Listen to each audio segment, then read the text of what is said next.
There is something that I used to call football heritage. The last time Manchester United won the Champions League, which didn't happen a lot of times, was on 2011. The final was 2011. Since 2011, 2012 out in the group phase. The group was almost the same group as we had this season. Benfica, Basel and Galati from Romania out in the group phase. In 2013 out at Old Trafford in the last 16. I was in the other bench. In 2014 out in the quarterfinal. In 2015 no European football. In 2016 comes back to European football, out in the group phase, goes to Europa League and on the second knockout out of Europa League. On 2017 play Europa League, win Europa League with me and goes back to Champions League. In 2018 win the group phase with 15 points in possible 18 and loses at home the last 16. So in 7 years with 4 different managers, once not qualify for Euro, twice out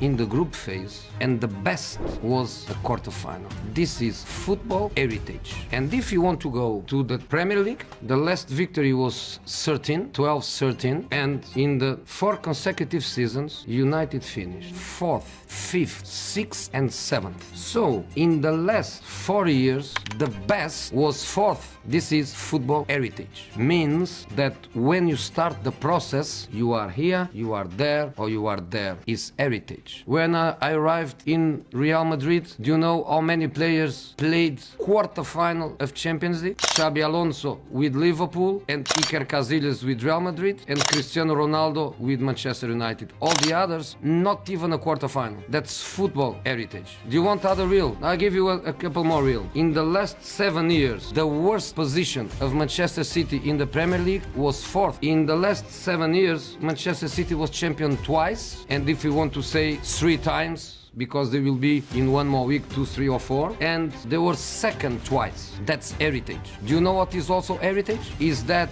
Otamendi, Kevin De Bruyne, Fernandinho, Silva, Sterling, Aguero, they are investments from the past, not from the last 2 years, from the past. Do you know where are many of United players that left the club last season? See where they play, how they play, if they play. That's football heritage.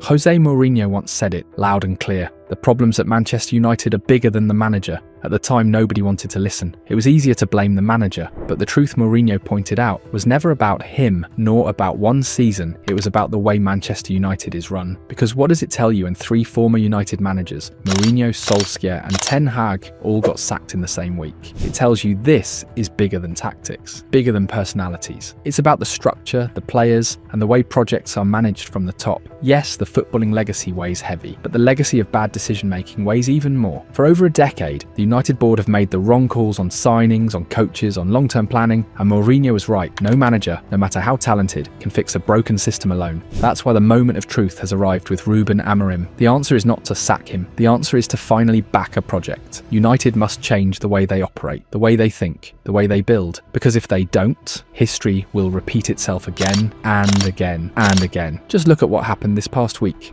On August 28th, Besiktas sacked Ole Gunnar Solskjaer after being dumped out of the Conference League playoffs. 1 day later, Fenerbahce fired Jose Mourinho following his Champions League elimination against Benfica. And 2 days after that, Bayer Leverkusen dismissed Erik Ten Hag after only 3 official matches. 3 former Manchester United managers gone in the span of just 1 week. Since Sir Alex Ferguson retired in 2013, the club has gone through coach after coach, and none have survived the storm. Ferguson himself ruled for 9,733 days. Then came David Moyes, only 295 days. Ryan Giggs, a mere 68 days as interim. Louis van Gaal lasted 679 days. Mourinho reached 900 days before the axe fell. Ole Gunnar Solskjaer stretched it to 1,068 days. Michael Carrick, just 12 days as caretaker. Ralf Rangnick, 179 days.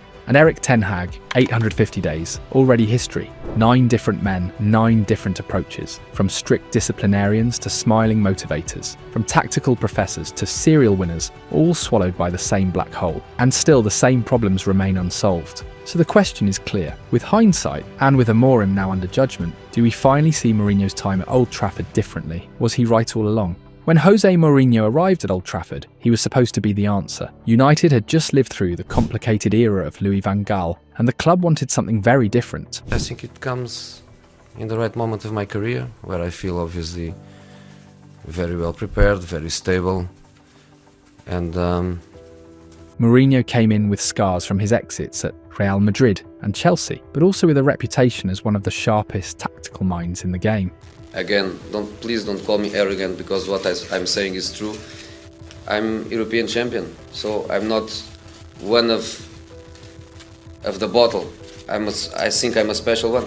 In 2016, many saw him as the closest thing to a modern-day Sir Alex Ferguson. Yes, his time in Spain had only delivered 1 La Liga title, but he was still one of the few coaches in the world considered able to match Pep Guardiola blow for blow. That's why the 2016-17 Premier League season was sold as a blockbuster fight. Mourinho's United in red, Guardiola's City in blue. The stage was set for years of battles, for a rivalry that could define English football, and at first it seemed promising. In his debut season, Mourinho lifted 3 trophies: the Community Shield, Crossing towards Ibrahimovic. the League Cup, Jesse Lingard scores! and the Europa League. Actually, Mata's ball in towards Fellaini and Smalling with it! Manchester United have won the... United were back to winning silverware, and fans believed the Portuguese was building something serious. But the truth was more complicated. The gap to Guardiola's Manchester City never really closed, and inside United's dressing room, a silent war began Mourinho against Paul Pogba.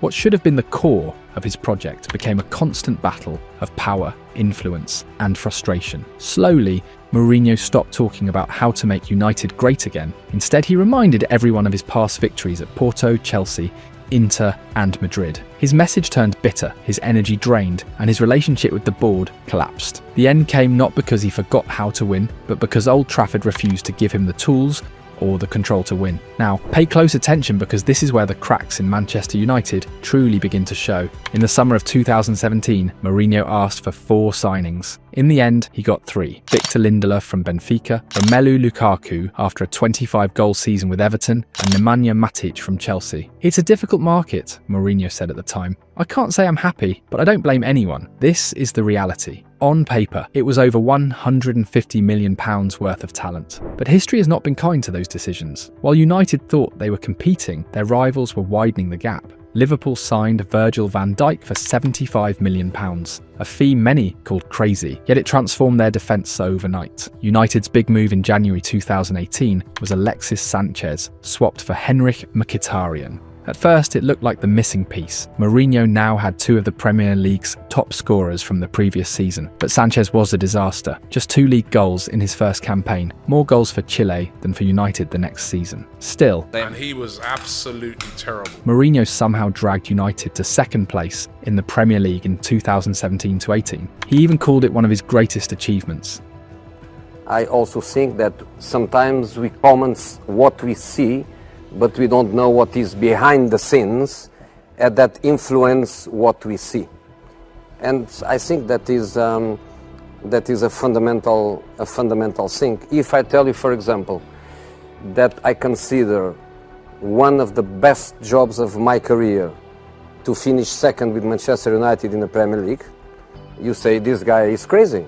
And he had a point, because that squad, compared to City's machine under Guardiola, was nowhere near strong enough. But instead of building on that 2nd place finish, the club stumbled. Lindelof and Eric Bailly had arrived, but the centre-back United truly needed never came. Van Dijk was gone, Harry Maguire's price skyrocketed. Toby Alderweireld and Jerome Boateng were dismissed as too old. So in the summer of 2018, United's only reinforcements were Fred and a teenage Diogo Dalot. Mourinho's complaints became constant background noise. Results began to collapse. The dressing room fractured, and the board, tired of the noise, pulled the trigger. The 2018/19 season ended in disaster. Mourinho sacked in December, replaced by Ole Gunnar Solskjaer. United finished 6th in the league, knocked out of the FA Cup by Wolves, dumped out of the League Cup by Derby, and eliminated by Barcelona in the Champions League quarter-finals. A season of chaos, and proof that Mourinho's words about deeper problems were already true. To say Mourinho's spell at Manchester United was a disaster simply because of his football heritage is to miss the bigger picture. Because Mourinho's story at any club is rarely simple, it always unfolds in 3 clear phases. First, there is the honeymoon. Success arrives early, built on his us against the world mentality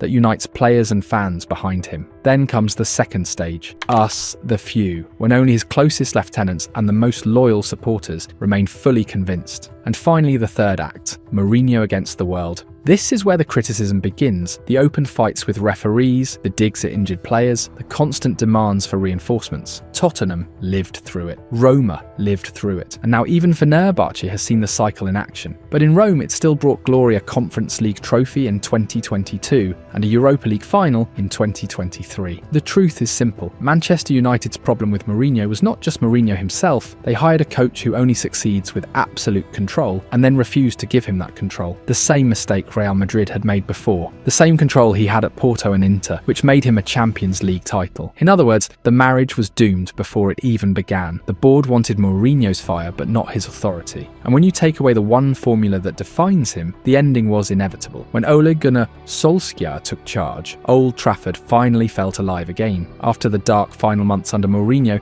here came a smiling face, a club legend, and a man who knew exactly what it meant to wear the United badge. Brought in as a caretaker, Solskjaer won 6 of his first 7 games. Suddenly, Paul Pogba was dancing again. Anthony Martial was smiling, and the fans could feel a spark they thought was gone forever. At first, the plan was different. United's executives were looking for a new sporting director and a permanent manager at the end of the 2018-19 season. But Solskjaer's bond with the players and his connection with the fans made him impossible to ignore. Then came the night in Paris. Down 2-0 from the first leg, United stunned PSG 3-1 at the Parc des Princes. It's Rashford! A miracle comeback sealed by Marcus Rashford's last-minute penalty. That night entered modern football folklore, and within weeks, Solskjaer was given the permanent job. He became the first former United player to manage the club since Wilf McGuinness in 1969, and many hoped his knowledge of Ferguson's glory years would bring back the old habits, the winning culture, the DNA of Manchester United. For a moment, it almost worked. Solskjaer became the first post-Ferguson manager to secure back-to-back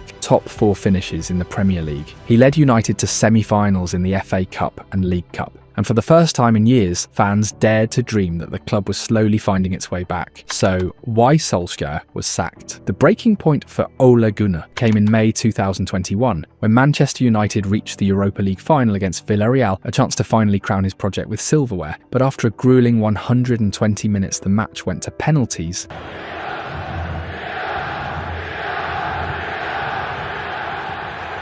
David De Gea missed the decisive spot kick, and Villarreal lifted the trophy, leaving Solskjaer shattered on the touchline, fully aware that this defeat had cut deep into his credibility as a manager. That summer he pushed hard for reinforcements, and the club responded by bringing in Jadon Sancho, who had been chased for years, and Rafael Varane, a serial winner from Real Madrid. And then came the headline mover Cristiano Ronaldo returning to Old Trafford on deadline day, a signing that was supposed to be the decisive blow to turn United into title contenders. For the fans, it was pure ecstasy, but inside the coaching staff, it was a tactical nightmare, as Solskjaer later revealed when his assistant Kieran McKenna asked immediately, "How are we going to defend?" And even Ole himself admitted afterwards. It was probably the wrong decision for everyone, but at that moment, it felt like the right thing. The gamble backfired brutally, because while Ronaldo scored goals, the pressing system collapsed. the midfield was exposed and the defensive structure broke down, leaving the team vulnerable and unbalanced against the top sides. When Varane suffered an injury in the autumn, the problems multiplied, results collapsed, and after a humiliating 4-1 defeat to Watford in November 2021, the board had no choice but to sack Solskjaer, bringing to an end the fairy tale of the smiling assassin who had once reignited Old Trafford's hope but could not solve its deeper flaw.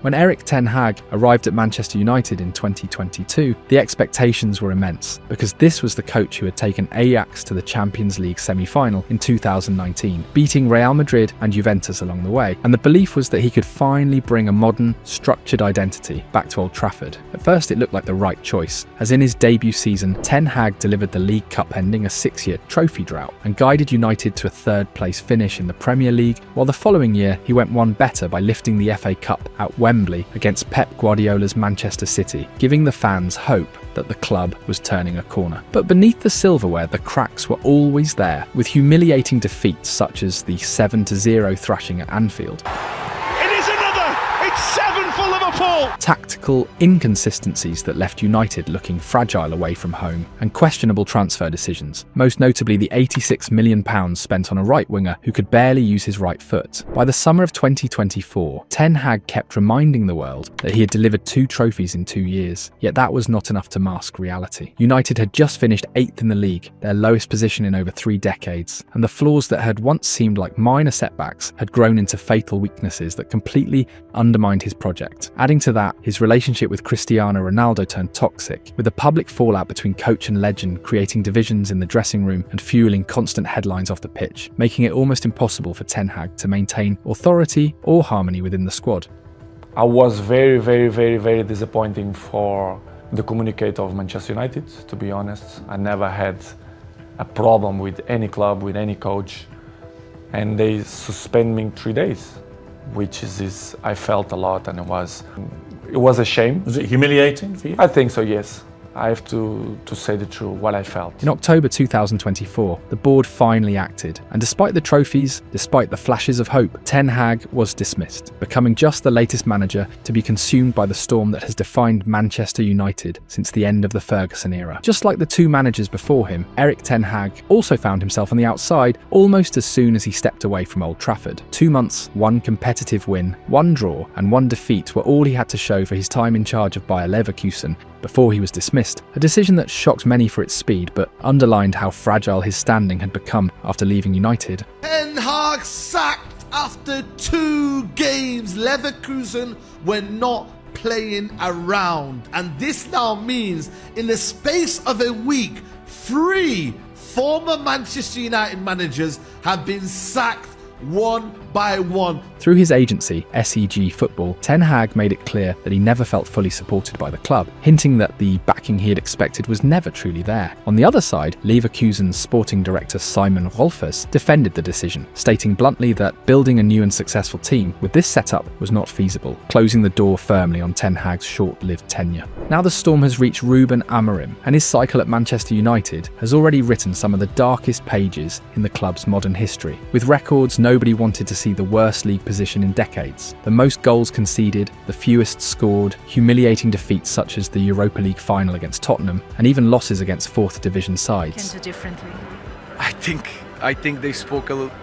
I think they gave the response on the pitch today, so I don't need to talk about that. The question is obvious. Should United keep faith in Amorim? And the answer, difficult as it may sound, is yes. Because Mourinho was right when he spoke about football heritage. If United continue to change managers, they will continue to inherit the same failures. Amorim did not take over a team in shape. He inherited a squad that was broken, mentally and tactically. Since his arrival in November, United have only won 8 of 30 league matches, scoring just 35 goals, results that would break the spirit of any club. And yet the truth remains, no matter how poor the numbers, no quick fix exists if United keep tearing down projects before they are built. Could Mourinho, Solskjaer or Ten Hag have done better if given more time? Perhaps. But the deeper problem has always been structural. The Glazers and now Ineos have tried to replicate Ferguson's model of all-powerful manager, but without the structure or conditions needed to succeed, every coach is set up to fail. That is the mistake United keep repeating, believing that the strengths of each new manager will compensate for the weaknesses of the one who came before, when in reality, the club itself does nothing to minimise those weaknesses while they are in charge. Amorim must be given that chance because without stability, there is no path forward. The latest transfer window was acceptable, but incomplete. The goalkeeping issue was finally addressed with Senna Lammens, yet the midfield still screams for reinforcements. Even so, Amorim has shown sparks of progress. The spirited display against Arsenal, Bruno Fernandes' raw outburst after his penalty against Burnley, It's in! Lead Burnley by 3 goals to 2! signs that the players are still fighting for him, still desperate to win. This is why patience is required. Amorim has a plan, even if it feels rigid at times, and the squad trusts him. He inherited a poor football heritage, with Marcus Rashford, Harry Maguire, Rasmus Højlund, Luke Shaw, and Andre Onana all struggling to deliver, but he has already tried to fix the attack, and his work will now be judged on how he builds transitions, restores consistency in midfield, and strengthens balance across the team. Casemiro must rediscover his level, Bruno needs confidence, Kobbie Mainoo needs minutes, and in defence the development of Leny Yoro and the recovery of Lisandro Martinez will be crucial, alongside trusting Matthijs de Ligt and shaping Lammens into a reliable goalkeeper. The job of Manchester United manager is, and always will be, one of the hardest in world football. Mourinho, Solskjaer and Ten Hag all took the challenge, each with different levels of success and failure. Now it is Amorim's turn to carry the weight of the badge, but if United truly want change, this is the project they cannot afford to abandon.